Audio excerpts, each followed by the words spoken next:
오늘의 제가 말씀드릴 주제는 바로 굴입니다. 오늘은 굴의 효능과 더불어서 굴의 영양분을 잘 살려서 먹을 수 있는 조리법은 어떤지, 그리고 팔체질별, 해로운 체질은 또 어떤 분들에 해당하는지도 함께 알아보겠습니다. 저희가 과묵한 남자를 굴같은 사나이, 그리고 여성스러운 여자를 굴같은 여인 이렇게 부르기도 하는데요.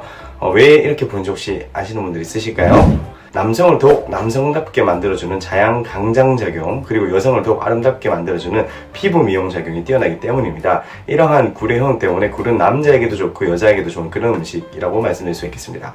굴의 효능에는 남녀 공히 생식기에 효과가 있습니다. 굴에는 생식 기능에 관여하고 불임을 예방할 수 있는 비타민 E가 많이 들어있기 때문인데요. 그리고 굴에는 남성의 정제를 만드는 데 필수적인 아연도 아주 풍부합니다. 그렇기 때문에 서양에서는 일찍이 굴의 효능에 대해서 정력제로 여겼다고 알려져 있죠. 굴을 먹어라, 그러면 더 오래 사랑하리라 라는 서양 속담도 있죠. 그래서 그런지 서양의 정력적인 위인들은 모두 굴을 좋아했습니다. 자료 화면 한번 보실게요. 나폴레옹이 사랑한 음식. 전쟁터에서도 기회가 되는 한 끼니 때마다 이것을 챙겨 먹었다는 기록이 있고요. 18세기에 쾌락주의자이자 미식가로 이름난 카사노바는 매일 아침 이것을 50개씩 먹고 하루를 시작했다는 유명한 이야기도 있는데요. 바로 바다의 우유로 불리는 굴이 그 주인공입니다. 나폴레옹은 전쟁터에서도 몇 끼 굴을 챙겨 먹었다 이렇게 이야기를 하죠. 그리고 전 세계적으로 유명한 바람둥이 카사노바의 정력의 비밀이 바로 굴이라고 하니 굴이 이제 어떤 효능인지 한번 짐작을 해볼 수 있겠죠. 자, 이어 질문이 있습니다. 나폴레옹이 배를 만지고 있는 까닭이 무엇인지 혹시 아시는 분들 있으실까요? 나폴레옹의 초상화를 보면 말을 이렇게 타고 있는 경우를 제외하고는 전부 이렇게 손으로 배를 만지고 있어요.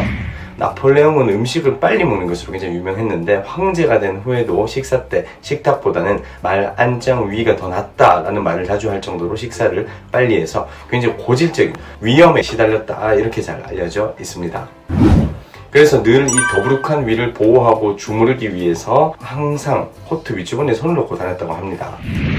이렇게 위장이 이렇게 안 좋은 나폴레옹인데도 불구하고요, 굴을 대단히 좋아해서 바다에서 아무리 먼 전쟁터로 나가더라도 꼭 굴을 챙겨 먹었다고 하는데요. 굴에 대한 사랑이 바로 나폴레옹의 정력의 비결이다 이렇게 말씀드릴 수 있겠죠. 굴은 동물 실험을 통해서 불임 치료에 효능이 있고 강장 효과를 높이는 것으로 잘 밝혀져 있어요. 앞서 굴의 비타민 E와 아연이 풍부한 이유 때문이라고 제가 말씀드렸었는데 기억이 나시나요? 이와 연관된 또 다른 굴의 효능은 바로 정력 강화인데요. 남성 호르몬인 테스토스테론을 활성화하는데 굴은 효과가 굉장히 뛰어납니다.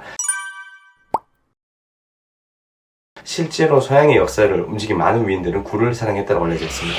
나폴레옹 이외에도 독일의 초대 총리였던 비스마르크, 그리고 대작가인 발자크도 굴을 좋아했다고 알려져 있죠. 정력의 대명사 카사노바, 그리고 우리나라의 영조대왕께서도 굴을 굉장히 좋아했다고 하셔요. 미국의 뉴욕병원의 이사돌로 젠펠트 교수팀도 굴의 정력 증강 효능에 대해서 보고를 했는데, 이처럼 이 굴의 정력 증강 효과는 과학적으로 잘 밝혀져 있습니다. 또 서양 사람들은 생선회는 먹지 않지만 유일하게 굴만은 날 것으로 먹는다 이렇게 알려져 있습니다. 그래서 바다의 우유, 바다의 의약품 이렇게 굴을 부를 정도로 높은 영양가를 인정을 받고 있죠. 생굴 100g 1인분 한 접시에는 성인이 하루에 먹어야 하는 동물성 단백질의 반 정도가 들어있다고 합니다.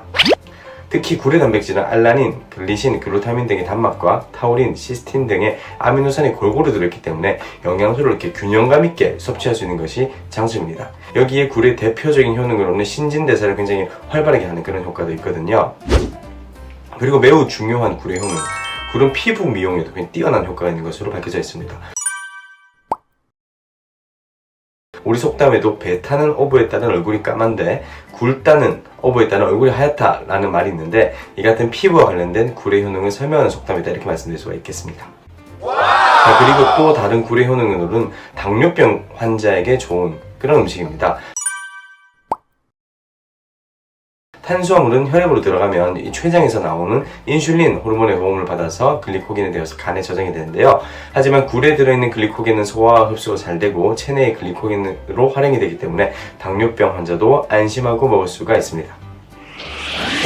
그리고 이런 굴은 심장에도 좋은 효능을 가지고 있는 것으로 밝혀져 있습니다. 그래서 혈관 확장제로 쓰이는 협심증 예방약인 니트로글리세린 대신에 생굴을 먹어라 이렇게 주장하는 분도 있습니다. 물론 굴의 효능이 니트로글리세린을 대체할 만큼 강력하지 않기 때문에 이거는 참조만 하면 될 것 같아요.